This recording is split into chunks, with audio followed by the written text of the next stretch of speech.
Now let's talk about Everlast. Probably the most recognized boxing brand in the world, bar none, but they have over the last few years start to gain a little bit of a nickname, being Neverlast. So when it comes to the case of the Powerlock 2s, which basket do they belong to?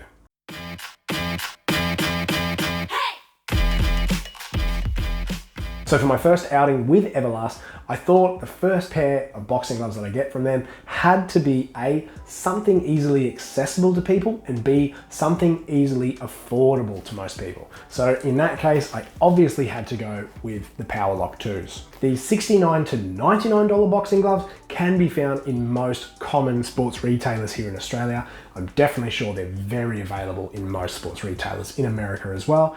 And for that reason, I would guess that these are easily their most recognizable boxing glove model right now. But just because a boxing glove is widely available, does that really make it any good? So let's dig a little deeper and start by looking at the visuals. In the looks department, as a full package, the Powerlock 2s actually do look a little sleek. Aesthetically, that is. And with 7 possible colorways that I've found, I obviously had to go with something a little bit more uncommon. That is the neon orange and black dual colorway. Obviously sporting the Everlast iconic logo on the back of the hand and a very subtle Powerlock logo over the thumb. The profile of the Powerlock 2s is pretty generic and something you've probably seen in most boxing gloves over the last 10 years. You've got a standard length wrist compartment, which goes down to about just under halfway of my forearm. You've got a square hand capsule, which has a very flat and very flush punching surface. You also have a sewn-in thumb with a awful nylon connector between the thumb and the fingers, which is a material I absolutely hate to see in any boxing gloves.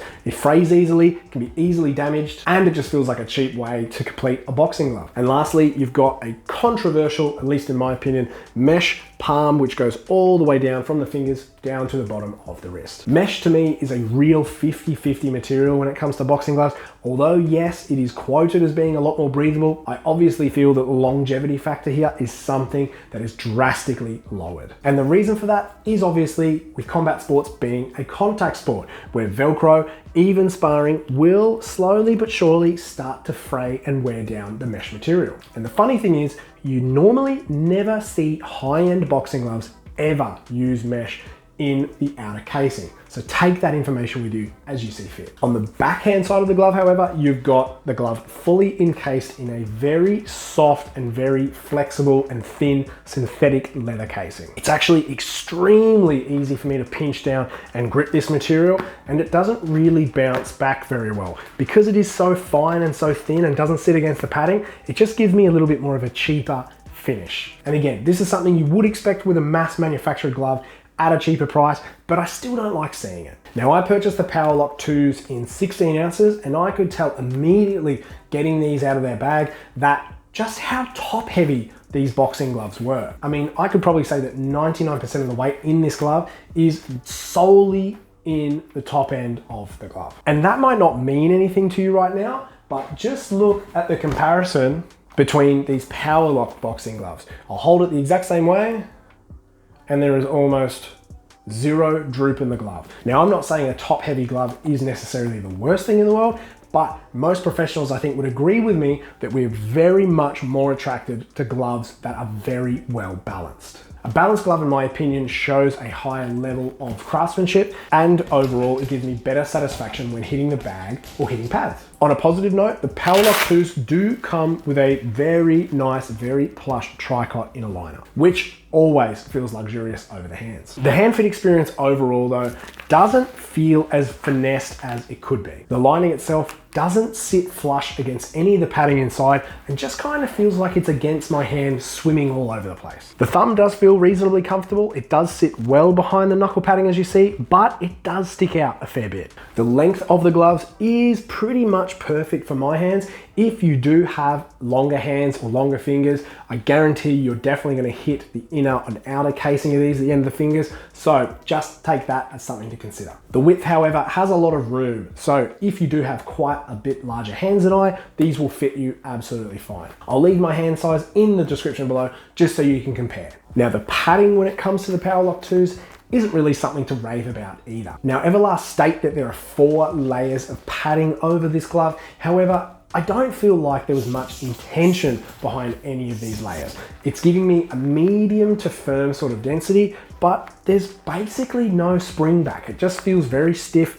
I don't really feel like there's any memory to this foam at all. And obviously for a glove under $100, you're definitely not going to get Everlast's best padding system in a boxing glove. Opening and closing the hand is very easy in these gloves. I did find they were reasonably broken in when I first purchased them. The only thing is the mesh provides a lot of resistance to keeping the hand open. So if you're going to be catching a lot or clinching, etc. for Muay Thai sparring, these probably aren't the best option. On the palm side, you've got a 10 to 15 millimeter foam bar for your fist. You've got a little bit of inner Velcro to keep the ends together, and they've got 5-ish mils of padding starting at the palm going all the way down to either sides of the wrist, which is handy to have during any form of sparring. And lastly, before we talk about my experience with the Powerlock 2s, let's talk about the main attraction here, being the Powerlock wrist wrap. Now, pullback wrist wrap systems are not anything new here. You've got brands like Hayabusa that do it iconically with their T3s, but the Everlast Powerlock 2s do a good, reasonable job. It's essentially a loop pullback strap system like a ratchet. Although it does lock my arm into place really well and the glove,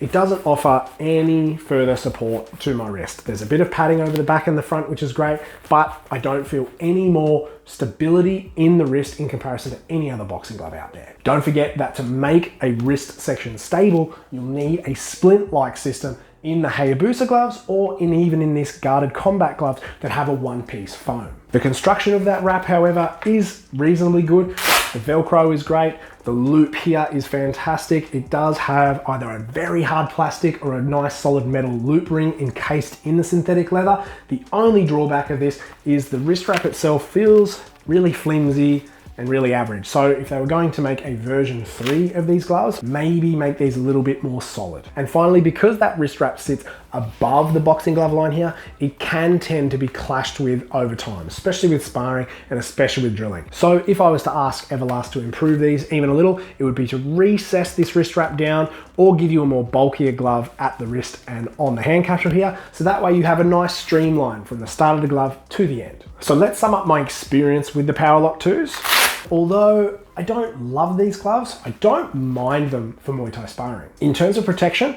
over my knuckles and for me when I'm sparring, I do feel like these are reasonable enough, either for boxing or for Muay Thai. The only real drawback again of these gloves in any aspect, in my opinion, functionally, is the mesh. You must be super careful not to get too much contact happening with the mesh because it can start to fray and break away. And once mesh is broken, there's no going back. But on the other hand, I don't enjoy using these gloves for bag work or for pad work. That's also regardless of them being 16-ounce gloves. Obviously, in comparison to their 12-ounce counterpart, they're just not as enjoyable because they provide more resistance and more weight. And don't get me wrong, they weren't the worst to use on bag and pads, but they just weren't satisfying. So if you're just getting into combat sports and you need a good all-rounder, the Powerlock 2s could be that one glove for you to start with, especially if you have a smaller budget in mind. However, if you have more than a few months experience in the sport that you're in, I would probably obviously push these to the side and go for something with a little bit more budget and more specialized to the sport that you're doing.